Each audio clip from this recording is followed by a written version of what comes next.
Hey everyone, welcome back to Creatively Crafted Life. My name is Melanie.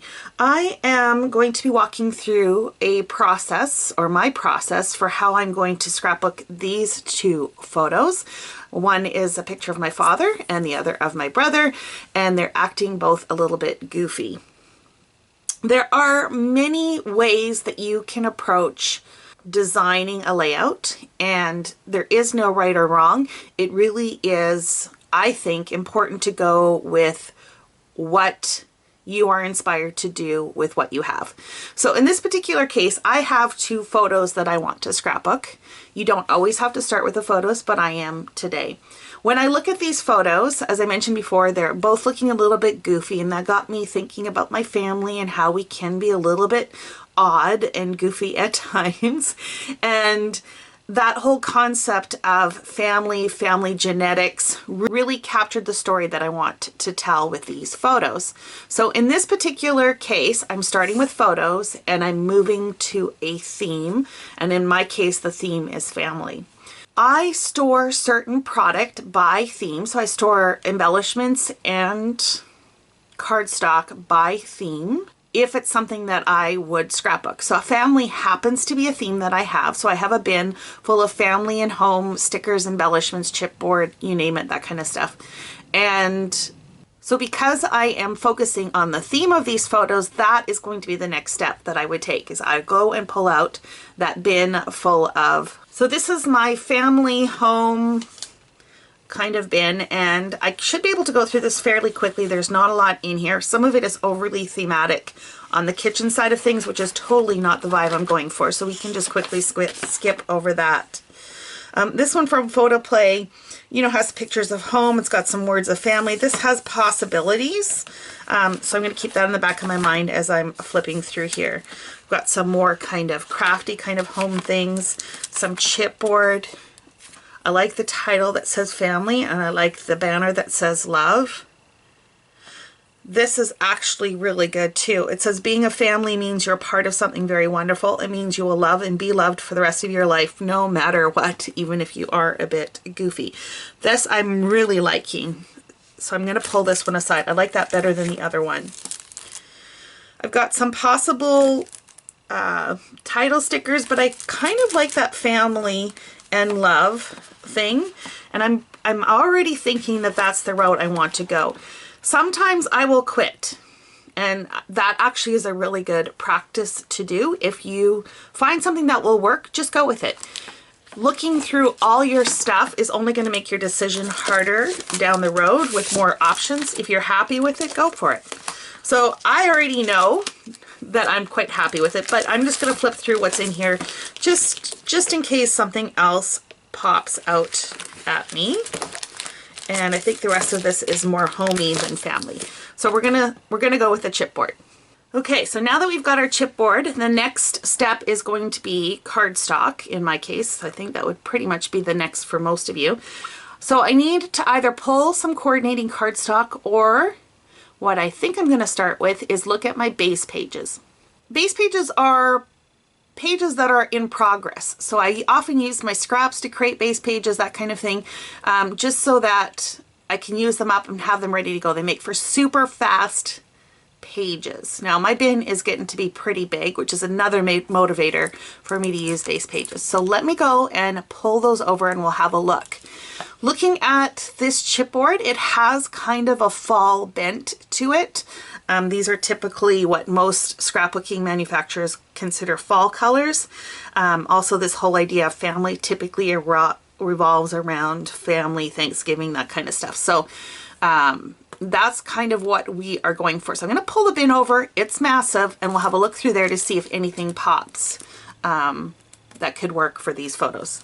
Now, if you don't have base pages, you may want to go to where you store your fall collections, or maybe look for fall themed paper, because you're going to find those colors quickly in that area. And of course, if you do have like a colors section, you can always flip through those as well.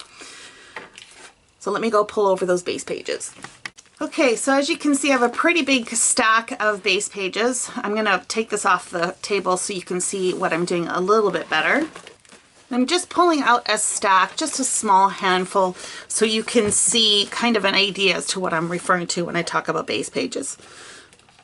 I'm going to have my photos and my inspiration embellishments next to me so I can easily see what will work and what will not work, right? So like clearly this is not going to work. So we would pass over that. And I can flip through these really quickly. Now normally I don't take these out of the bin. I just flip through the bin, but for camera purposes I've pulled them out. This one has some potential. The blue is a little more blue than the turquoise, but these colors are okay. So this one could possibly work. It's a little more feminine than what I would be going for, so I think I'm going to pass over that one and hope there's something better. If not, I can always come back. But you can see how it's pretty easy to flip through these, and boy, if you you manage to find something, it's a win-win. Okay, speaking of win-win, this has serious potential. If we look at these colors here compared to here, these look really great. Now this was intended to be a Thanksgiving layout, and I've clipped it together, which means there's probably it's probably a double page spread, and it looks like I also have some journaling cards. So yeah, it's double page spread. I'm not opposed to splitting up double page spreads if that means I use it. But look at here.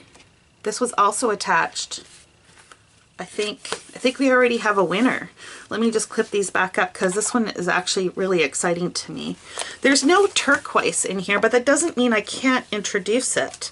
And if you look here, the orange matches, this red matches, the brown matches, so it's just the turquoise that's not in here. It's got trees, which completely ties in with the theme of family. So I think this is a win, and I hardly even went through half of my, well, don't even think I went through a quarter of my pages. Again, I could keep flipping through to see if there's anything else that jumps out at me, but to be honest, you guys, I think that's just too perfect. So I am gonna put these away, and we're gonna go with that base page. Okay, so now we're just going to do a little bit of checking. Do we like the photos? Yes, I think the photos look great. There's multiple options as to where we could put these. We could stagger them. We could put them down here at the bottom, which is probably what I'm leaning towards. And then maybe having the family love banner up here. I'm not loving this busy pattern with this. I think we need to have some cardstock maybe to mat these photos. But let's pull out the chipboard and see how that works. Sorry for the glare. The next step that I typically do is just kind of do a preliminary layout. So I pulled out the pieces that I'm interested in using. Doesn't mean these are going to be the only ones. I kind of like this bird in the nest. Again, talking about that family genetics and how it rolls down. And I shifted this over a little bit to allow for this piece to be here so that I kind of have a diagonal design going. And I think that looks quite good. I like the little buttons, so those may end up on here yet. Cherish is also a good one. I don't mind this noted. So there's quite a few pieces that I could use. I really do like this camera, but I think the pattern with this pattern of the trees is a little too much. So I think we're gonna leave it at that. So I do need to have a journaling spot, and I want to mat these photos. So those will be the next pieces that I pull, and we'll worry about those other little bits and pieces at the end. Okay, so I went ahead and matted the photos. I think that looks a little better. And now I need to do something for journaling. I have a box full of tags and little embellishments and stuff like that that I could use for journaling. One of the things, or two of the things that I pulled out that I thought could work was this tag. I quite like that pop of yellow, and I'm thinking maybe we can layer it under here and then maybe cut the top off and have that come out over on the edge. Something like that, and that's where I could do my journaling. Or the other option is to use this Polaroid wood frame and add that in here. The only thing is I'm starting to feel like this is getting to be a little heavy compared to this bottom piece. And I would probably overlap this, and then I would just put my journaling in there. I do kind of like that. Will this fit? So something like that, but it needs something more down here. Okay, so I think to balance it off, it just needed another piece of wood veneer, so that's what I've added down here. I think that looks okay. I am going to use the tag to back this because I do like that bit pop of yellow, and then whatever's left over I'll use to back this. I'll come back after it's all glued down, then we'll talk about finishing touches. Okay, so now the last bit is finishing touches. You could pull in like enamel dots and something different, but I think I'm just going to stick with the chipboard. Down here in this bottom section, I needed a word or something to go in the frame, and I actually found this Cherish and Love banner that will fit just across, so I quite like that. I have this note tab that I thought could go on the bottom of here, like that. And then I have a bunch of these buttons and these little red hearts. Thinking maybe this could go up here. And this one can go down here. And then I've got this button. Got a lot of brown up here. Maybe the button needs to go down here. Yeah, maybe that's what that is. And maybe this heart can go up there. And then I've got the smaller button, medium size, and I have 3 little buttons. Where are we going to put those?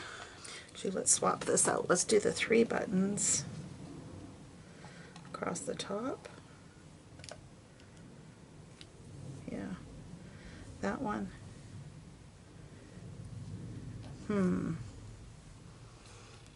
Maybe that goes up here.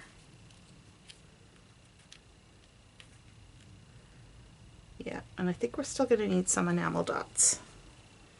But let me glue these down first, and we'll go from there. Okay, so that is what it is looking like so far, but I do want to add some enamel dots, and I pulled out some gold ones just to kind of bring in that yellow again and not to be too in your face, I guess is what my logic behind this. Okay, so I just added some enamel dots, just kind of scattered them around. These holes in the buttons are really bothering me. I was going to be lazy and not put in thread, but it is really bothering me. So on the 2 larger ones, I'm going to add a ribbon, and I'm just going to do a thread ribbon with some crochet thread rather than try to string it through there because I've already glued the buttons down. Just goes to show you, never take shortcuts. Should always do what your instincts are telling you. We'll do one more. Okay, that makes me feel better. So I just added the little twine bows on top, and I think this one is done. I think that also means the end of my 2010 chronological album. If you want to see the push for all the other layouts I did this year to finish this, be sure to check out the Smash Your Stash video for June 2023, because that's where I'm going to show you all the other layouts that I worked on for that challenge. Thanks so much for hanging out with me, and until next time, happy crafting.